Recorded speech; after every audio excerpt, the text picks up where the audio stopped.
Have you ever tried hiring someone for your agency and it's been an absolute disaster? And you think, how do people put up with this?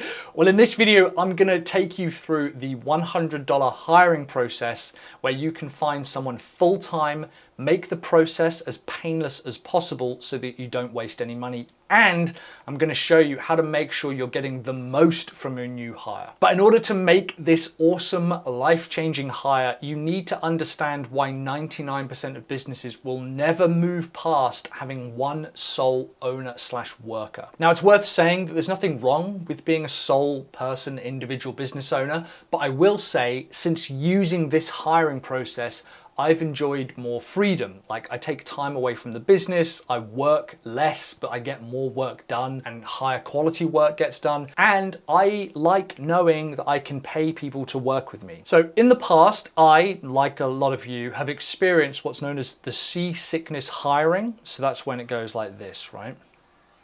And that's where you work by yourself and you think, I should probably hire someone. So you hire someone here, and then you make a hire and everything seems to go really, really well. And they're asking questions and you're communicating lots. But then you hit a bit of a snag and you think the work or the task that needs to get done, you want to change it slightly, or maybe you think, well, it's just faster if I do this for myself. And so you do this over and over and over until eventually you think, well, the hell with this. I was less stressed when it was just me and it doesn't cost me anything. And so I'm just going to fire this person. And I'm just going to go back to being myself. And we do this over and over and over. And then over time, the pain fades and you decide to hire again. And then you take over a few more of the tasks, blah, blah, blah, blah. And before you know it, you're back where you started. Now, I remember a lot of the hiring and scale gurus talking about, well, if you do it, then it's costing your business $100 an hour or whatever. But I never really got that. And to me, unless my new hire made a difference within a few weeks, I didn't really see the point of hiring. Plus, we've all been burned on places like Fiverr with things like, I can do lead generation or cold calling for you and revolutionize your social media for you. And so I want to show you the 3 core parts to hiring. I want to show you how I create a job role that I know will be profitable in a few months, maybe even a few weeks. I want to show you how I hire the right person that I can trust and where to actually find a team of people who will work full-time for $100 a week. And yes, I really do mean that. The hardest part of hiring a new team member, especially if you're going from 1 person to 2 people, which is doubling your business, by the way, so congratulations, it isn't what you think. As we saw earlier in the kind of the seasickness hiring trap that we all fall into, it's not hiring or training or even paying them is the problem, it's something else. And something that you'll see over and over and over in many VA hiring groups, and what a lot of business owners tell me about hiring, is you need to have SOPs. SOPs, standard operating procedures. And I'm here to tell you that that is absolute bullshit. I haven't built or written a single SOP. And SOPs don't protect you from the one thing that completely destroys new hires. What makes new hires and team management difficult is, now prepare for this, it's you. You are the problem. More specifically, your lack of ability to let go of certain tasks and concede control over to someone else. And it starts at the root of the job hire. It's got nothing to do with the SOPs or the job role or even the person you hired. It starts with what your job is. When I work with businesses who tell me about their new role they're hiring for, or they want to take on a new team member, they're very excited to tell me what jobs that person will do.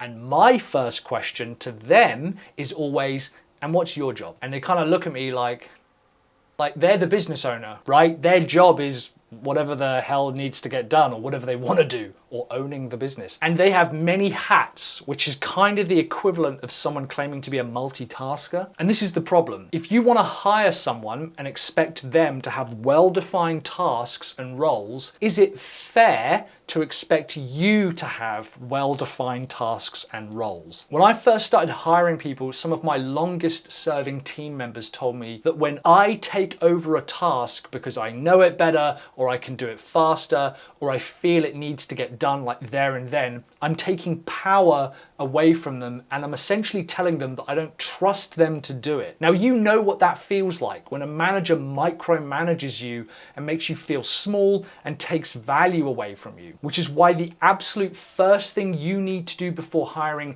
anyone is this thing I'm about to show you. This is you, and that's the word core. What are you gonna do for 8 hours a day? Now, if you want to do this well and hire people well and do it right, and you want to make sure that that team member is profitable and adds value, you need to know what your job is before you know what their job is. So coming up, I'm going to show you how to define your core role and how to make hiring 100 times easier. And I'm also going to show you where you can find some full-time awesome team members like mine, hey team, for $100 a week. So I need you to look at your core role, and this is a case of what we call planning for the future. I want you to think about, where are you going to see yourself in 5 years' time? What would you bet the future of the company on? If you could only do one thing for 8 hours a day, what would that be? You need to think about moving away from being the doer, and if you've seen my other video on this, to the owner.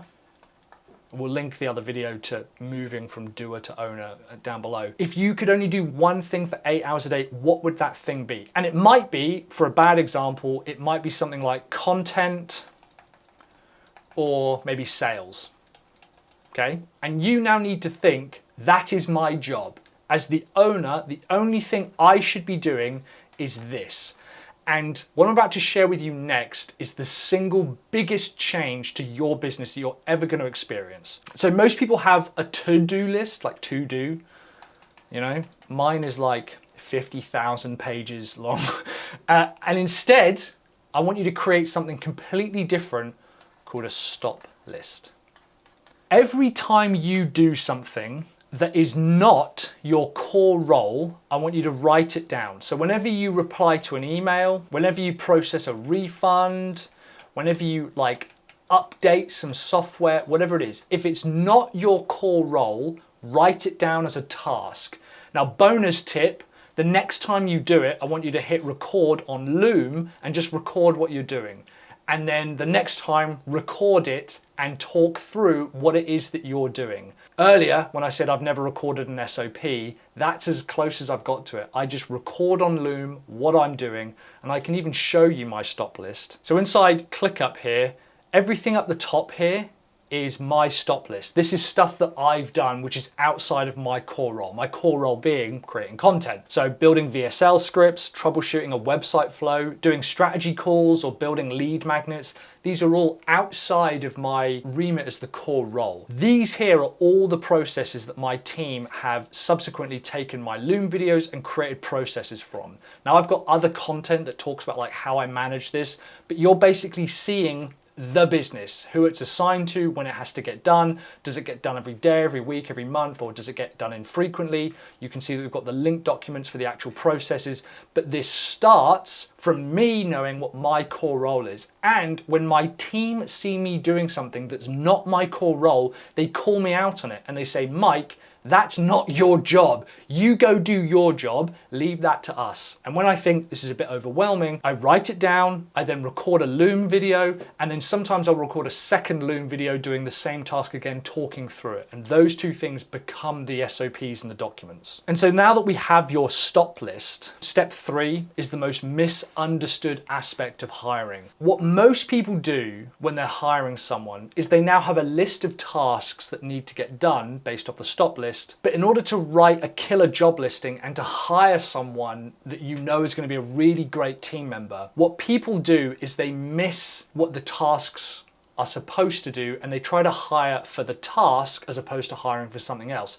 But if you do this, this is the reason that you'll find yourself always having to check on your new hire's work. If you hire for the task, you're constantly going to be chasing up with them or fixing mistakes, right?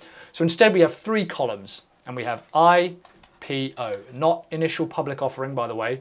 And we start on the right-hand side with outcomes. Not enough people start here. They focus on the task.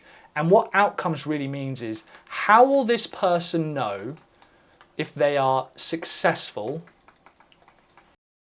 How will they know that they've done the task successfully? You need to spend way more time in this section figuring out what kind of results am I expecting someone to get, and be specific. If you're hiring for a thumbnail designer, say I want a 5% click-through rate across the board. By the way, one of the outcomes should be Mike no longer does thumbnails. Mike no longer responds to refunds, or refunds stay at 5% year on year. The outcomes are the most important thing because that's what allows people to self-course correct. And I'm going to show you an example later. P is for permissions.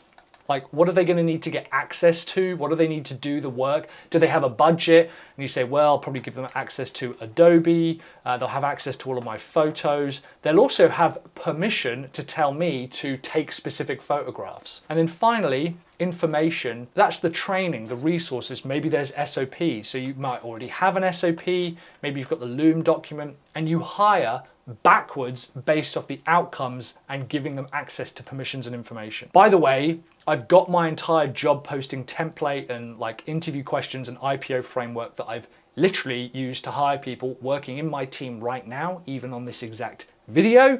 And you can get that Google Doc for free just by heading to sellyourservice.co.uk/hire. So now I want to talk about like where I go to hire these people, and it's called onlinejobs.ph. So I'll write up this document, for example, information, permission, outcomes, like 3 revisions per idea, 2 publishable thumbnails, improve our click-through rate. And then like I said, I can actually give you all of this about the emails and stuff, but I come over to onlinejobs.ph that I love. I've used these guys for years, and I will post the job on Online Jobs. And to start with, we'll look at about $100 a week, and we like to then increase that over time. And we've got other things like 4-day weeks and bonuses and stuff like that. Online Jobs is the most amazing place I've ever hired people from. I've also got a specific interview technique that I use, whereby the first kind of job posting we'll have here is like business admin assistant, and then I'll ask them to reply with like their favorite YouTube channel or something. And then I know immediately if someone just puts like, hey, I'm interested in the job, or I'm perfect for you, and they haven't followed that small instruction, I can just ignore them. And then I take them on a series of emails, which are kind of like back and forth email interviews, asking them for their feedback, their ideas, their expectations, and I'll keep that going. And it takes about a week to find the right person. The thing is, now that you've found a rock star team member, you're going to need to know how to manage them and make sure that you aren't double checking all their work, which is why I have documented a 4-week break that I took and how I got my business to basically run itself and manage itself. And I've got the video for that right here. So if you want to know how I managed a team without checking my emails on holiday, go ahead and watch this video right here.